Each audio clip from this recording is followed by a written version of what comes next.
luar biasa selalu berapi kalau Pak Peter kasih penjelasan sampai kita apakah berkelewat udah ada bangun lagi gitu ya Pak, luar biasa. Mungkin sebelum saya lempar ke rekan-rekan semua, jika ingin memberikan pertanyaan kami persilakan. Tadi ada yang Pak ini Pak, ini kan lagi marak banget nih kasus mafia tanah ya Pak ya. Tipsnya ini Pak, tips buat kita semua supaya jangan sampai terkena gitu Pak, musibah seperti itu aja dulu Pak. Ini sebenarnya kasusnya baru. Jadi kalau saudara jadi bikin akta, saksi saudara itu nggak kebal hukum, ya pasti dipanggil. Jadi sebaiknya kalau tanda tangan akta itu saksi duanya dibawa. Jangan pacarnya nih, pacarnya dibawa nggak jelas, dipanggil nggak ngerti manusia. Saksinya sekarang dipanggil, bisa ambil contoh, saksinya dipanggil. Saudara kerja di kantor notaris ini ya, sudah berapa tahun? Sekian. Saudara tahu ada akta ini nggak ada? Yang satu dipanggil nggak ada, salah satu pengadap nggak ada. Artinya apa? Tanda tangan tidak di hadapan saudara. Kemudian dia claim. Kalau non identik, tinggal tunggu tanggal mainnya kapan pindah rumah. Maka itu saksinya dibawa, pembacaan akta, penandatangan. Jadi SOP-nya kita ikutin. Kedua, isi ya, kita kan kewenangannya berdasarkan perundang-undangan, jangan menjalankan jabatan di luar isi kewenangan kita.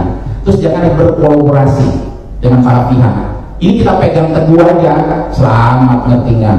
Udah gampang, ini kan temennya tinggal bacain di sana ya. Emang saya sekolahnya pernah, enggak nomornya aja, nomor gede. Kalau minta nomor, gitu sekian, kalau bacain nomor. Saya lagi cek di semua perguruan tinggi ada nggak yang ada mata kuliah jual di nomor. Kalau ada saya mau jadi pengajarnya itu ngerti nggak?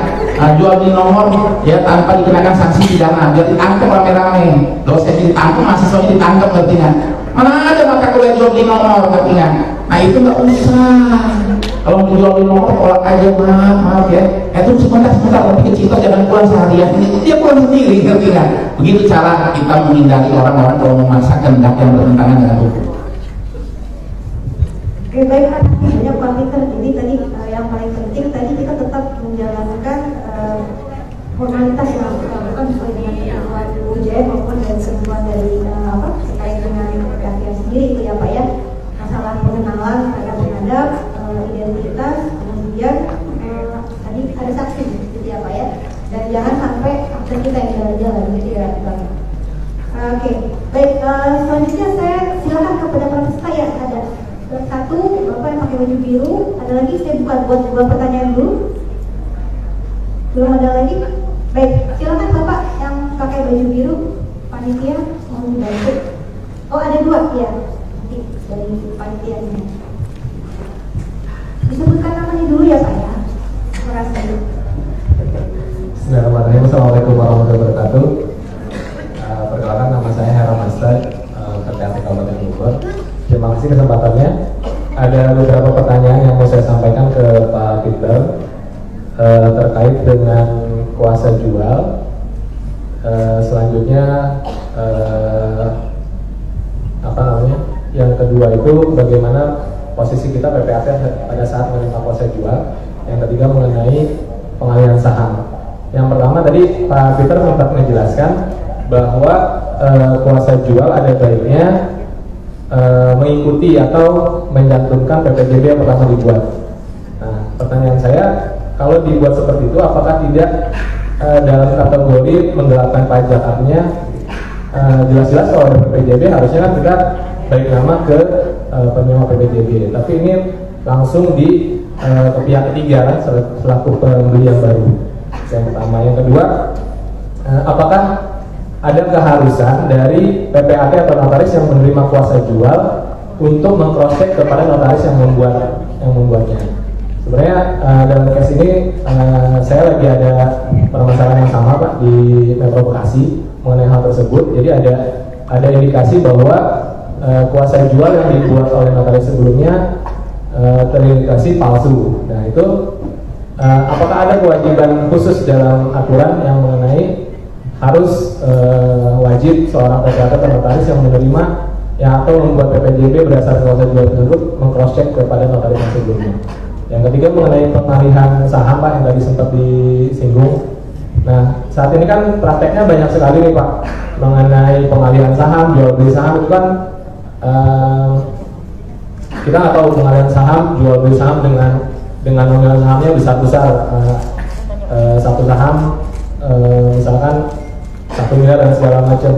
Nah, untuk pihak notaris apakah ada kekhawatiran khusus mengenai transaksi jual beli saham tersebut itu, Pak?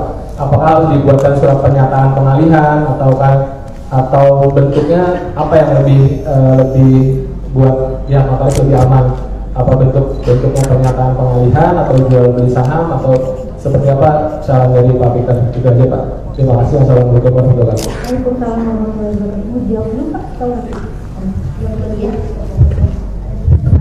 Jadi kalau PPJB itu kuasanya untuk menjual kepada pemberi kuasa, penerima kuasa selaku pembeli. Jangan jual ke pihak ketiga, itu bertentangan dengan kuasa, itu dianggap kategorinya kuasa mutlak. Ya, untuk menghindari pajak sekarang PP34 sebenarnya sih ada, kalau dia pembeli dan dia berkedudukan sebagai penjual tetap dikenakan PPh. Ya, jadi kalau kita bicara tentang tadi PPJB, jadi ingat ya, PPJB itu hanya menjual kepada penerima kuasa sendiri, ya, selaku pembeli. Tapi kadang-kadang tuh dia aktenya dicantumkan, kalau saya suruh diminta keterangan ahlinya, saya akan bilang itu cacat, ya. Konsekuensinya nggak ada, nggak main-main, artinya dia jualnya pada diri sendiri. Namanya PPJB, perjanjian bantuan berfungsi sebagai perjanjian pendahuluan, di mana mereka meningkatkan diri membuat perjanjian pokok baru namanya jual beli. Nah, kalau ada kuasa di bawah tangan atau kuasa otentik yang dipakai oleh kita, memang nggak ada kewajiban bagi kita. Tapi semua prosedur ini kita jalani dulu minimal, karena nggak ada kewajiban kita. Cuma ada kriteria penghadap saya notaris kenal. Jadi kalau ada penghadapnya lebih dari 2, saudara cantum aja masing-masing penghadap diperkenalkan oleh orang kawan penghadap lainnya. Nah, kalau itu palsu, saudara lepas dari tanggung jawabnya. Tapi kan belum tentu pendakwa mengerti kan? Akhirnya kalau panggil. Akhirnya gimana cari, ngerti nggak? Kan banyak di warung-warung lagi hidup, ngerti nggak? Ya tolongin, ngerti nggak? Sama secara dengan KTP elektronik, kita saksinya tidak ahli forensik. Saya kemarin ada notaris mencantumkan fotokopi sesuai dengan aslinya. Nggak bisa dong, ngerti nggak? Saudara dapat iktp, saudara dapat surat nikah, ngerti, elektronik akte nikahnya. Ya, kalau saudara bikin SABH tuh dicantumnya gimana? Kopi ini sesuai dengan hasil cetak sistem administrasi badan hukum, saudara tanda tangan. Bukti aslinya digitalnya, PDF-nya aslinya, bukan itu, ngerti nggak? Kalau saudara mencantumkan kopi ini sesuai dengan aslinya, ternyata nggak ada aslinya, pidana saudara, ngerti nggak? Nah, yang begini-begini kita mesti mendekatkan dengan undang-undang ITE sekarang. Kita bicara bukti, dokumen elektronik, hasil cetaknya, informasi elektronik, apa sih yang dipakai? Kita tahu hasil cetaknya. Mana nggak pernah dikirim, kita punya handphone atau apa nggak pernah dikirim, ngerti nggak? Terus kita cantumkan, ya itu satu. Jadi kalau buat kuasa nggak ada masalah, cuman kadang-kadang kalau kita mau pastikan ada keanehan-keanehan nggak, ngerti nggak kuasanya? Ya kalau kuasa jual mesti ada objek, mesti ada harga. Kalau kita mau cek boleh, ya kalau ada cek, mau tanya nih ini bener nggak kuasanya, ngerti nggak? Soalnya kadang-kadang ada yang udah meninggal orangnya kuasanya lahir, ngerti nggak? Ya, nah semua ada teman saya kebetulan dia praktisi. Dia udah meninggal, ditulis lah papan namanya, datang kliennya, pembantunya nanya, Pak bapak di mana? Di Karet, Blok A nomor 3, atau dimakamin di situ, ngerti nggak? Nah, cabut, dia punya pelangnya, ngerti nggak? Ini dalam konteks kalau ini ya, kalau mau dicek boleh, tapi kalau nggak dicek nggak masalah, mesti berani. Ya ada notaris ini hartanya harta bawaan, dia bilang objek pembuatan pembunuhan ini bukan harta bersama penghadap dengan ya suaminya, dan gara-gara itu dia digugat, istrinya digugat, dia minta kembali, karena mau cerai. Notaris buat ulang, jangan nggak usah khawatir kalau bawaannya bawaan. Ya objek perbuatan hukum ini bukan harta pribadinya yang diperoleh sebelum perkawinannya dengan penghadap, dan untuk melakukan tindakan pembunuhan ini tidak memerlukan persetujuan dari pihak manapun di muka bumi ini, gitu. Di muka bumi ini siapapun nggak perlu, gitu. Artinya itu kan selera kita, tinggal kita buatin. Artinya, nah kalau jual beli saham itu kan ada mekanismenya. Jadi baca dulu anggaran dasarnya. Kalau ada saham-saham dari pemegang saham mau dijual kepada orang lain, nah lihat anggaran dasarnya di undang-undang PT bisa diatur, harus ditawarkan dulu kepada pemegang saham dengan klasifikasi yang sama. Harus persetujuan dari organ-organ PT, bukan selalu LPS. Artinya persetujuan dari instansi yang berwenang berdasarkan peraturan perundangan yang berlaku. Nah ini diikuti, ada nggak? Oh ada persetujuan LPS, minta persetujuan LPS. Nah persetujuan LPS saudara harus tidak lanjuti, bisa dengan jual beli saham. Nah kita lihat pemindahan kata saham itu kan general, ya bisa jual beli, bisa hibah, bukan. Jangan sudah ada LPS saudara laporkan ke menteri, dicatat dalam daftar perseroan. Yang dicatat dalam daftar perseroan itu kepemilikan saham, itulah pidananya muncul. Tapi kan kita sini 30 hari, 30 hari, bikin jual belinya artinya. Tapi jangan dia setujui untuk jual beli ini dengan sehingga demikian dengan dilakukan jual beli sehingga demikian susunan pemegang saham jadi sebagai berikut. Itu cuma persetujuan. Jangan saudara lihat merubah susunan pemegang sahamnya kalau belum ada jual belinya, dan nantinya setelah dilakukannya akte pemindahan hak atas saham, maka susunan pemegang saham menjadi sebagai berikut. Itu boleh dilakukan. Jangan saudara cantumkan sehingga susunan pemegang saham menjadi sebagai berikut. Beda, maknanya beda nggak? Akte kita ini konsumsi pengadilan, bukan konsumsi kementerian semata-mata. Ini pengadilan, ini ahlinya, ini ada ahlinya, ngerti nggak? Macam-macam lah ahlinya, ngerti nggak? Mandi mayat aja ada ahlinya di situ, ngerti nggak ibaratnya? Nah jadi kita mesti lihat, ngerti nggak, yang begini-begini, ikutin aja prosedurnya. Kecuali saham-saham baru yang dikeluarkan oleh Perseroan wajib menawarkan kepada pemegang saham lain dengan klasifikasi yang sama, wajib hukumnya. Nah, untuk menghindari terjadinya dilusi saham. Antara ada ahli pidana, kalau dilusi bisa pidana loh Pak Peter. Apa dilusi? Persentase kepemilikannya kok yang menurun. Apakah sahamnya berkurang? Kalau kita bicara, nah ini yang pelan-pelan bisa kita lakukan. Nah, nanti Bu Neten nanti sama Bu Sintiani bikin acara ini terus menerus, ngerti nggak? Hidup nggak boleh dengan begini aja kita catat ini kasus dan solusinya, catat ini solusi, menulis kita, menulis Habib, menulis Anu, kita pakai yang terbaik, ngerti nggak? Buat catatan. Besok nggak ada lagi persoalan masalah notariatan. Kalau semua akad kita sempurna dan baik, ngerti nggak? Pengadilan berkurang, saudara pengadilan sepi, ngerti nggak? Gara-gara siapa? Gara-gara notaris nih. Berarti notaris itu disuruh bikin lagi, bikin kacau lagi supaya pengadilannya ramai, ngerti nggak? Itulah korelasi kausalitasnya. Bukan saya, orang Belanda, Daniel Esquer mengatakan kalau notaris itu hebat, dia membuat akta secara komprehensif sempurna, itu pengadilan akan berkurang pekerjaannya. Oke, luar biasa. Karena waktu Pak, terima kasih Mbak Rita. Terima kasih juga kepada para narasumber yang memberikan materi yang luar biasa ya. Saya Nina dari Kabupaten Bogor, kebetulan hadir juga sebagai peserta.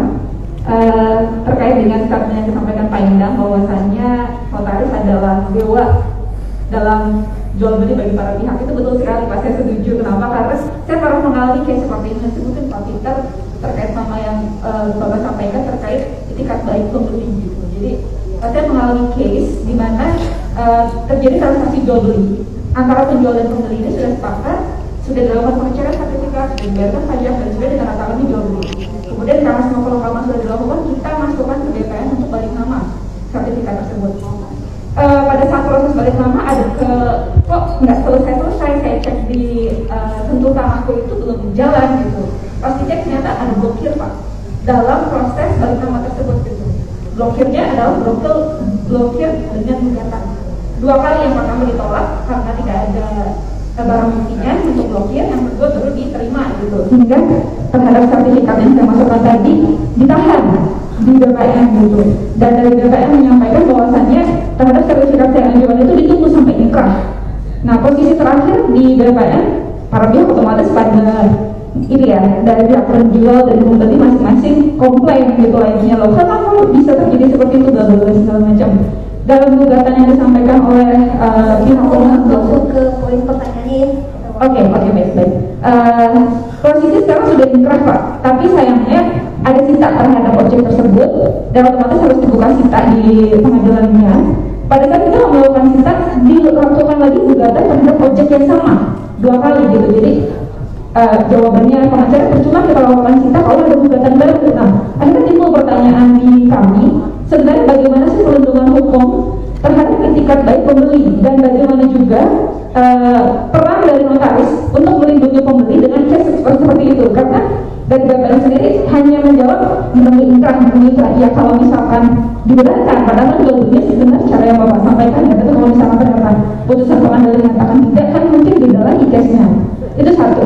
Terus untuk Pak Endang, pertanyaannya adalah terkait sertifikat hak milik satuan rumah susun. Di sebuah apartemen di Jakarta ini ada yang belum memperpanjang SHGB hidupnya, padahal tahun depan sudah habis. Nah, belum dimasukkan ke BPN, jadi otomatis belum dilakukan permohonan sama sekali. Warga tanya kepada saya waktu itu gitu, konsultasi lah, apa yang bisa kita lakukan terhadap developer yang kan, karena kan proses perpanjangan satuan rumah susun itu kan lama ya Pak ya, setahunan gitu, karena sampai panjang kayaknya dan bahkan mungkin gubernur tergantung case-nya. Apa yang bisa dilakukan oleh pihak penghuni untuk selain nge-push, bisa ngasih do something gitu, karena akibat hukumnya apa kalau misalkan sampai sertifikat Indonesia sudah jatuh tempo dan SHGB belum diperpanjang. Ya ada sertifikat turunan di bawahnya. Terima kasih. Assalamualaikum Waalaikumsalam warahmatullahi wabarakatuh. Terima kasih Mbak Dina. Silakan dulu kepada Pak Peter untuk menjawab, nanti setelah itu lanjut ke Pak Enda. Kita hidup jangan susahin diri, gitu ya. Nah, di dalam PP 3798 PP 24 sudah jelas ya, kita wajib melakukan pengecekan. Ya, cuman di sini kan ada kelemahan. Kalau kita lakukan pengecekan, kita wajib kan untuk mendaftarkan akte PPAT dan warak-warakannya dalam waktu 7 hari kerja sejak akta ditandatangani. Nah ini kendalanya. Waktu kita cek sekarang, kita masukin 2 minggu lalu, ada nggak aturan yang nggak ada? Nah sebaiknya kalau kita mau aman, kalau kita cek sekarang, kalau perlu dalam waktu 7 hari itu sudah masuk ke BPN. Kalau ternyata kita cek bersih, terus ternyata ada blokir, itu bukan tanggung jawab kita, suruh tangkap aja itu orang di dalam sana, enggak? Ya, Pak Polisi, ini saya sudah cek bersih, saya punya kewajiban 7 hari, ternyata hari ini saya cek 5 hari kemudian ada blokir, salah siapa? Salah-salah? Tidak dong, nah, harusnya aturannya kalau terjadi demikian tetap harus diproses balik namanya, cuma dicatat sekarang di dalam buku tanah dan sertifikatnya masih ada dalam sengketa, artinya nggak boleh ada kepastian hukumnya, ini kan cuma aturan hukumnya. Nah mestinya kita kaji nih kan, banyak mahasiswa dari notaris sekarang S3 dan macam-macam, bertinggal analisa yang begini-begini untuk kepastian hukumnya. Sekarang pemblokirannya aja kan nggak ada kasus, nggak ada hujan, nggak ada penting 30 hari bisa diblokir. Tunggu sengketa dulu, ada jaminan nggak? Kalau ada jaminan, nah kalau ada jaminan baru dicatat, kalau nggak sitanya diangkat dulu, ngerti nggak? Nah kalau sudah inkrah otomatis sita, kalau misalnya dia dikalahkan sita jaminnya gugur. Cuma kan ada prosesnya, prosedurnya. Nah inilah berkaitan dengan pemblokiran juga harus diatur secara detail ya, supaya ada kepastian. Dan begitu juga pengecekan kita. Nah kalau kita lakukan pengecekan, kita buat dalam waktu 7 hari kerja, kita masukin kapanpun nggak ada salah gitu. Panggil lagi ditanya, bisa ngerti nggak? Kan banyak yang ahli-ahli jelasin, ngerti nggak? Nggak salah dong, makanya 7 hari kerja dia masukin, dia buat akta sekarang waktu dia cek, ngerti nggak? Sama ada kasus ya di Jakarta Pusat. Nah direksinya kasih kuasa, tanggal 1 dikasih kuasa, terus tanggal 5 dia dipecat. Pertanyaannya hakim, bisa nggak dipecat? Bisa, mati aja bisa dia, ngerti nggak? Nah setelah dipecat tanggal 5, tanggal 7 kuasanya dipakai, itu digugah. Saya bilang enggak ya mulia, kewenangan itu ditentukan pada waktu dia buat. Waktu dia buat dia masih cakap dan berwenang sah, sepanjang tidak dicabut oleh direksi yang baru, dia tetap boleh melakukan tindakan hukum si penerima kuasa itu, ngerti nggak? Ini persoalannya kecil, cuma tafsir, ngerti nggak? Berbeda pengetahuannya, ya. Mungkin dia dulu belajarnya malam, kita siang, ada yang pagi, ada yang mau udah malam-malam sekali udah ngantuk baru belajar, ilmunya nggak masuk. Sekarang ada orang beli obat di luar negeri, katanya bisa pinter, ngerti nggak? Kalau nggak baca bisa pinter. Seminggu Pak ingat, tapi setelah minum obat lupa lagi, ngerti nggak? Nanti kalau mau pinter temporary itu pakai obat, ngerti nggak? Baik, makasih Pak Peter, sudah cukup saat menjawab itunya, menjawab pertanyaan Mbak Dina. Lanjutkan pertanyaan tadi.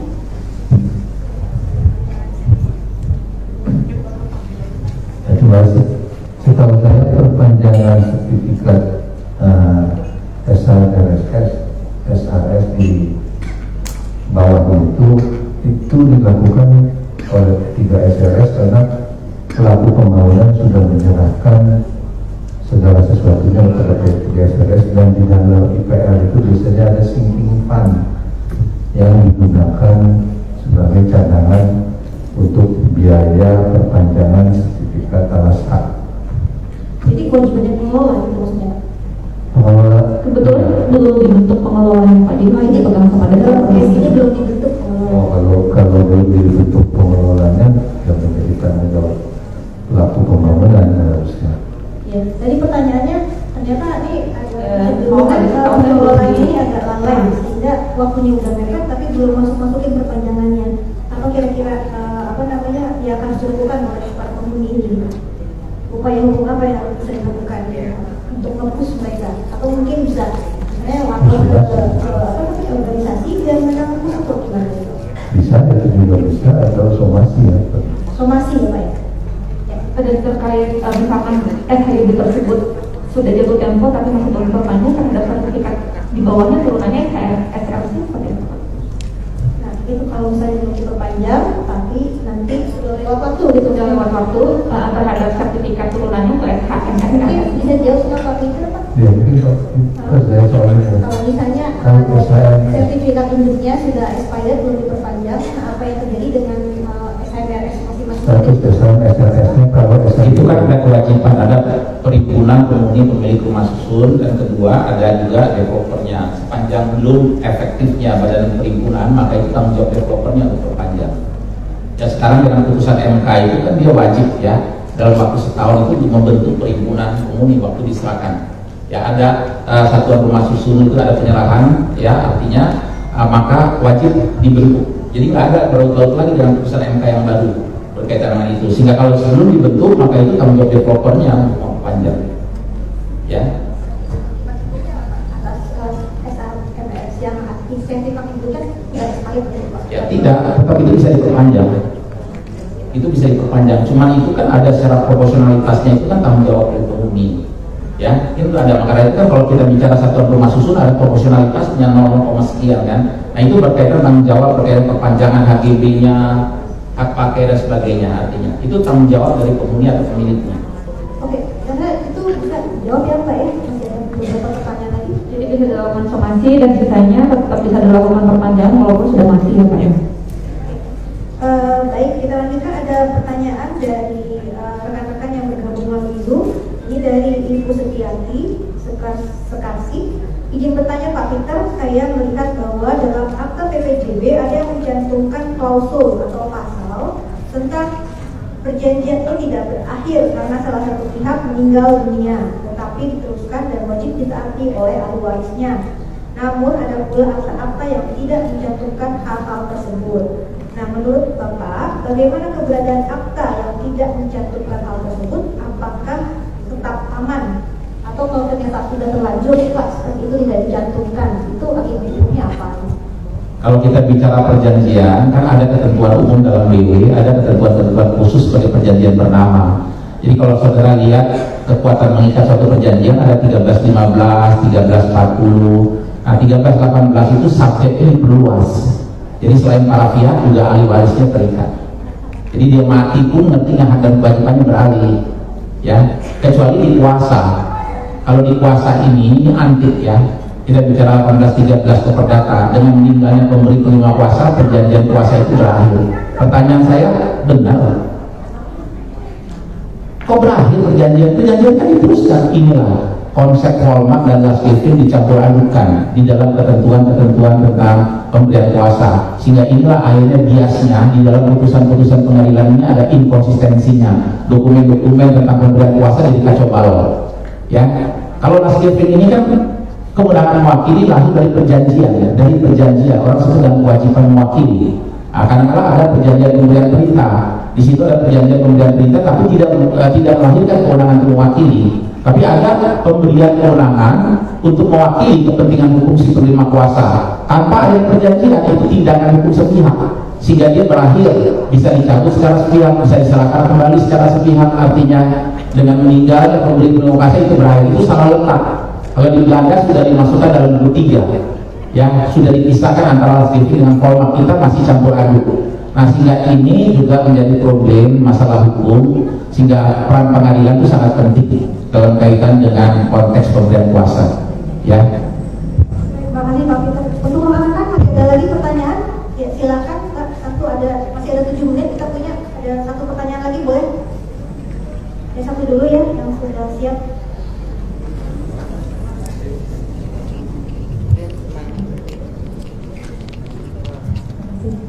Izin tapi saya mau bertanya, saya dengan Indonesia ini sesi lapangan yang terjadi ya. Jadi ada WNI Pak yang kebetulan memang sudah permanen residen di luar negeri. Nah kemudian si WNI tersebut itu memperoleh warisan nih Pak, asetnya itu ada di Indonesia. Nah kalau mengacu berdasarkan permen ATR kan yang baru bahwa akta waris itu kan bisa dibuat oleh notaris ya Pak. Nah pertanyaan saya, untuk yang membuat akta notarisnya tersebut itu bisa di mana ya Pak? Kalau misalkan di WFI-nya sendiri itu masih di sana. Misalkan memang dunia hukum kita ini makin kacau balau sepertinya. Peraturan ATR 16 2021 mengatakan, ya kalau kita bicara bukti ya peralihan hak karena waris itu bisa dibuktikan dengan SKW yang dibuat di hadapan notaris yang berkedudukan, dia berkedudukan di tempat tinggalnya pewaris itu meninggal dunia terakhir. Nah, jadi kita notaris kan 3, kita Jawa Barat, dari manapun datang silakan ya, kita punya tempat kedudukan kota kabupaten, kita boleh menjalankan jabatan di luar tempat kedudukan sepanjang masih dalam wilayah jabatan dan tidak secara teratur dan tetap boleh. Ini kan 3. Nah sekarang bagaimana kalau dia meninggal di luar negeri, ngerti nggak? Harusnya dengan asas resiprositas ya, harusnya bisa, dokumen apapun sana bisa dibuat. Nah tapi kan nyatanya 3 ini. Nah tapi kalau kita membuat SKW ya, artinya semua SKW kita buat, misalnya dia nggak notaris tidak berkedudukan di tempat tinggalnya sepewaris terakhir meninggal dunia, kok sah nggak sah? Cuman kalau hak atas tanah atau hak milik atas satuan rumah susun dia beton. Ini ATR-nya. Yang begini-begini nanti masuk ke nanti Bu Cynthia sama Bu Nenen nanti kasih masukan pada menterinya. Si berani nanti ya, notaris nih ngerti nggak, UJN artinya UJN bisa peraturan menteri melebihi UJN ngerti nggak?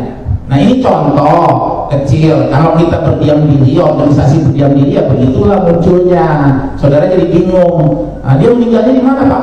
Kalau di pohon di mana Pak? Kalau di pohon nggak jelas gitu ngerti nggak? Nah ini untung di luar negeri. Kalau di luar negeri siapa yang buat SKW-nya?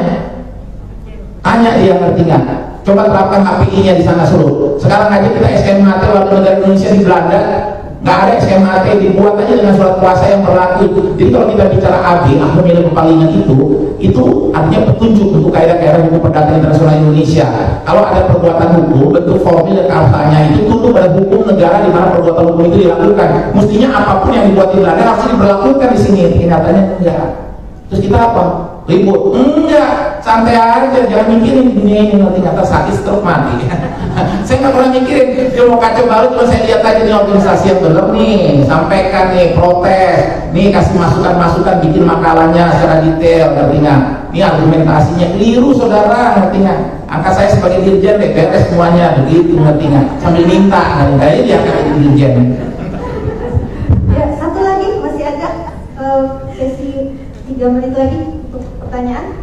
Pak masih ada atau cukup? Sudah. Ya silakan Bapak.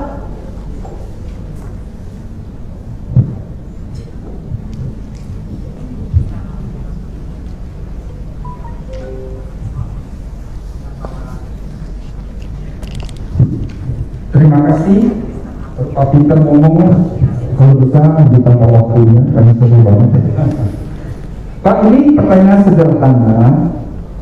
Untuk keamanan notaris membuat PBJB, batasan-batasan apa yang perlu kita ketahui? Artinya gini, PBJB dibuat misalnya kalau masih ada hak tanggungan atau masih proses royal atau pembayaran pajaknya yang masih dalam proses. Selain itu, yang aman buat notaris buat itu apalagi gitu Pak? Itu satu.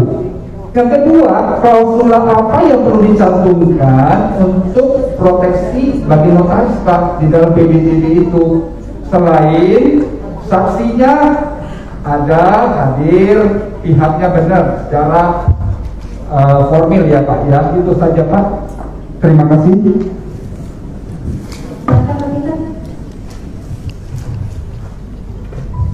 Ini Pak, ini banyak orang utangnya macet, ngerti nggak? Objeknya masih dibebani dengan hak tanggungan dibikin PPJB. Ini namanya penjualan objek jaminan di luar lelang yang bertentangan dengan undang-undang hak tanggungan. Tapi kalau saya pengacaranya habis nih semuanya, ngerti nggak? Nah ini nggak boleh. Kalau ada PPJB, ada kuasa jual, itu penjualan objek jaminan di luar lelang harus memenuhi syarat-syarat pasal 20 ayat 2 dan 3 undang tanggungan. Artinya diumumkan dalam 1 bulan di 2 surat kabar, pemberi penerima tanggungan memberitakan kepada yang berkepentingan secara tertulis. Kalau tidak ada keberatan, baru bisa dijual di luar lelang. Penjualan di luar lelang, ya. Jadi kalau penjualan di luar lelang itu artinya tidak melibatkan pejabat lelang, boleh. Nah ini banyak artinya PPJB ini sebagai kausa untuk eksekusi hak tanggungan dilakukan. Nah kita mesti hati-hati. Kalau tanya objek, mana sertifikatnya, aslinya mana, ada di bank. Nah ya udah jangan datang ke saya, ya. Saya mau minum kopi dulu, datang cari orang lain ya, saya tak mau bikin akta yang begini-begini. Itu aja terus terang. Soalnya orang datang nggak jelas, nanti nggak.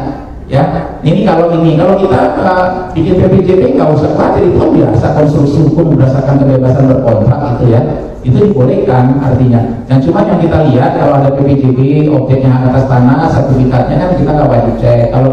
Kalau kita baiknya kita cek. Nah kalau KTP kan nggak ada kewajiban. Nah kalau ada pihak ketiga ya masing-masing diperkenalkan. Nah saudara lihat harganya. Kalau harganya misalnya dengan harganya yang miring, yang di bawah jauh ya tidak sesuai, nah itu juga kita harus perhatikan. Biasa itu ada yang nggak benernya ya. Nah antara penjual pembeli ada pihak-pihak terafiliasi. Nah itu juga kita harus perhatikan karena banyak tren sekarang putusan-putusan pengadilan itu juga menjadi indikator untuk dibatalkannya perjanjian itu. Nah jadi kita lihat kalau harganya wajar nggak masalah. Pak saya beli kan murah, Bapak tahu nggak?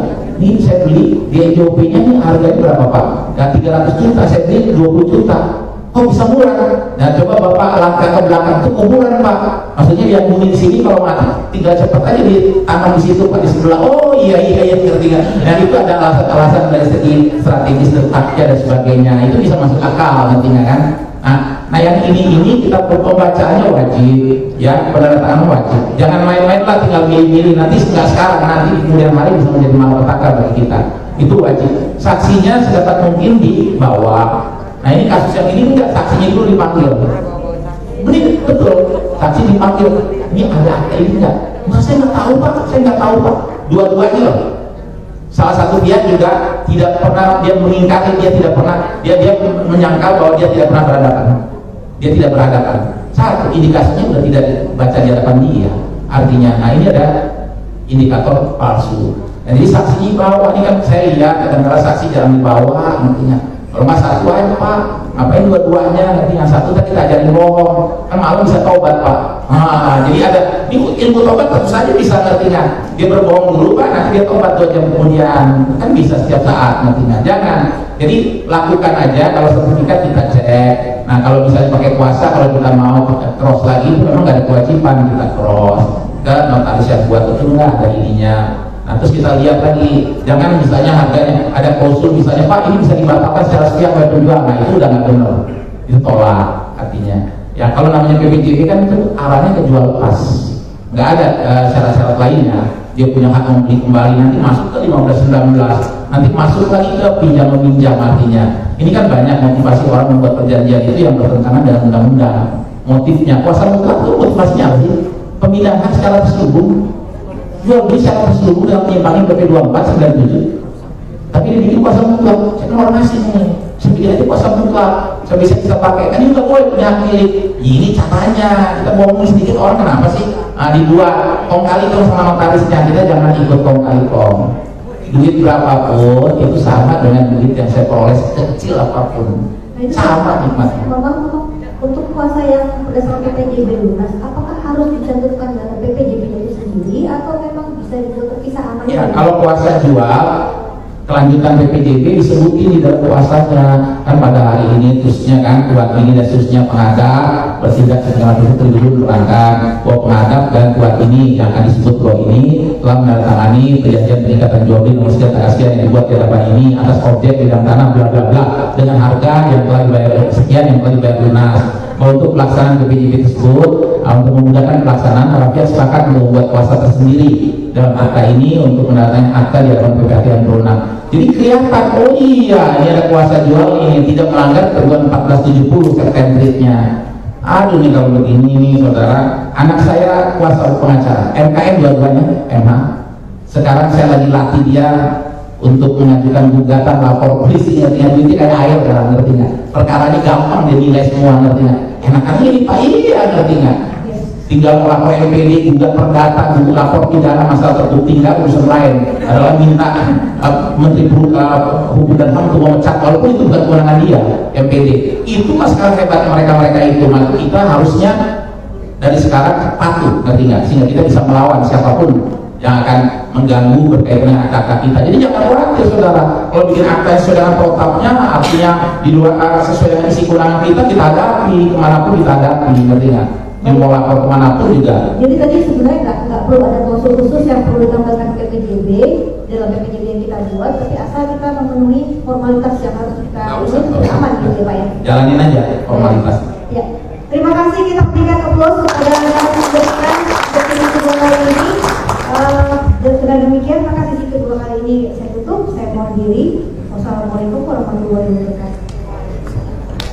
kembalikan kepada MC.